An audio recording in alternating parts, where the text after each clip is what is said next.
Welcome to this explainer. Today, we're diving into one of the wildest paradoxes in all of human biology, the fact that our bodies actually survive and thrive through constant, programmed, microscopic death. I know, it sounds a bit like science fiction, right?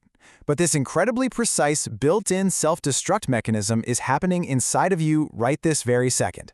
Literally, without it, you wouldn't survive the day. Let's take a quick look at our roadmap. We'll start with the good kind of death, then explore the molecular tug-of-war happening inside our cells.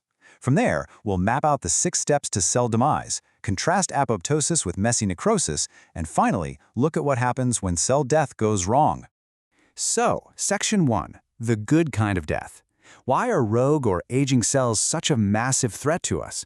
And how does nature elegantly solve this? To really get this, we've got to define what we're talking about: apoptosis. Interestingly enough, the term itself comes from a beautiful Greek word meaning falling off or dropping off, kind of like leaves falling from a tree in autumn. So the key takeaway here is that we aren't talking about random cell death from some sudden injury. No, this is a highly specific, genetically programmed process. The cell's own genes are basically calling the shots for its own demise. And this life-saving death happens every single day, actually starting before we're even born. Think about this. During fetal development, we start out with webbed tissue between our fingers. Apoptosis acts like a sculptor, safely killing off those cells so we end up with distinct, separate digits. It's also responsible for the incredibly precise death of certain neurons to wire our central nervous system correctly. And it routinely clears out circulating blood cells like eosinophils when they just aren't needed anymore.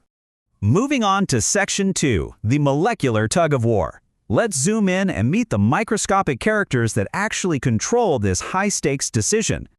At the cellular level, survival is basically this delicate, ongoing tug-of-war. Apoptosis completely depends on the balance between 2 opposing teams of proteins. On one side, we have the pro-apoptotic proteins, like BAX and BAC. You can think of these as the gas pedal for cell death. On the exact opposite side, pulling the other way, are the anti-apoptotic proteins, like BCL2, BCL-XL, and MCL1, acting as the brakes. BCL2, for example, literally sits in the outer mitochondrial membrane and physically binds to the death-promoting proteins to stop them in their tracks. Caught in the middle of all this are regulating proteins like BAD, BIM, and BID that ultimately help tip the scales. But what happens when those brakes fail? Well, when survival signals suddenly vanish or a cell gets hit by extreme heat, radiation, or hypoxia, the balance shifts. That's when the executioners are called in. We're talking about an enzyme family called caspases, specifically cysteine proteases. Now normally, they just sit peacefully inside the cell, completely inactive. But once they get the right trigger, they activate and systematically dismantle the entire cell from the inside out. What's absolutely wild is that this genetic control mechanism, this delicate dance of brakes and executioners, is so fundamentally critical to all of biology that its discovery was a massive game changer in science. Researchers actually identified the specific genes controlling apoptosis in tiny nematode worms, and it earned Sidney Brenner, H. Robert Horvitz, and John E. Sulston the 2002 Nobel Prize in Medicine. And the crazy part? Those exact same genetic functions translate directly to our human cells. Okay, Section 3, 6 steps to cell demise. Let's walk through how this programming actually executes a perfectly orchestrated demolition. Once the decision is made, the cell kicks off a rapid 6-stage cascade. It can actually start from the outside, like when a T cell activates a surface receptor on a target cell, which sparks the generation of ceramide and instantly injures the mitochondria. Meanwhile, internal DNA damage triggers the synthesis of that pro-death protein, BAX. By step 4, things get physical. The cell shrinks down and its cytoplasm condenses. Then, the membrane starts bubbling and pinching off into these neat little, self-contained packages called apoptotic bodies. Finally, in step 6, those packages are swept up and eaten. That brings us to Section 4. Apoptosis versus messy necrosis. How does this highly organized biological execution compare to a cell that just dies from an injury?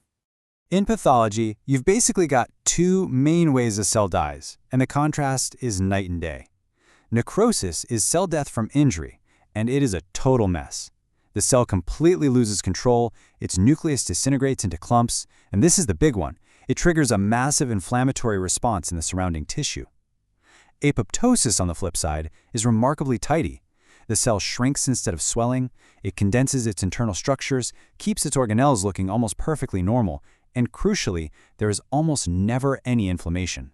The difference is visually stunning. Starting up top with the normal cell.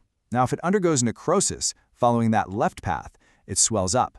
The mitochondria swell, the plasma membrane completely ruptures, and it essentially bursts chaotically, spilling its guts everywhere.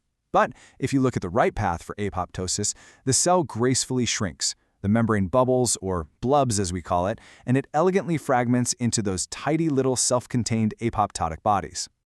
To make sure there's absolutely no mess left behind in the tissue, the dying cell does something incredibly polite. As those apoptotic bodies form, they push specific biochemical flags to their outer surface. We're looking at molecules like a glycoprotein called thrombospondin and a phosphoprotein called phosphatidylserine. These act as literal eat-me signs, quietly flagging down passing macrophages to come over for a quick, highly efficient cleanup job. And finally, Section 5, when cell death goes wrong. We've seen the brilliance of this system, but we really need to talk about the dark side. What happens when these microscopic breaks malfunction? Well, when the genetic programming fails, and abnormal, damaged, or downright dangerous cells refuse to die, you get decreased apoptosis. And honestly, this paves the way for some of our most devastating clinical realities. If the body can't clear out potentially harmful self-reactive cells, it can lead to severe autoimmune diseases. Or even worse, if mutated cells learn how to permanently step on those BCL2 anti-apoptotic brakes, they survive indefinitely. They divide, they spread, and they form malignancies, what we know as cancer. Which brings us to a pretty massive what if. I'm going to leave you with this provocative thought to wrap up our explainer today. We now know exactly how this mechanism works, right? We know the molecular players. So imagine a future where we conquer diseases like cancer not by hammering the entire body with toxic poisons or radiation, but by simply reaching into a malignant cell, flipping those genetic switches, activating the caspases, and telling those harmful cells that it's finally time to just naturally drop off. Thanks for hanging out with me for this deep dive into the incredible science of apoptosis.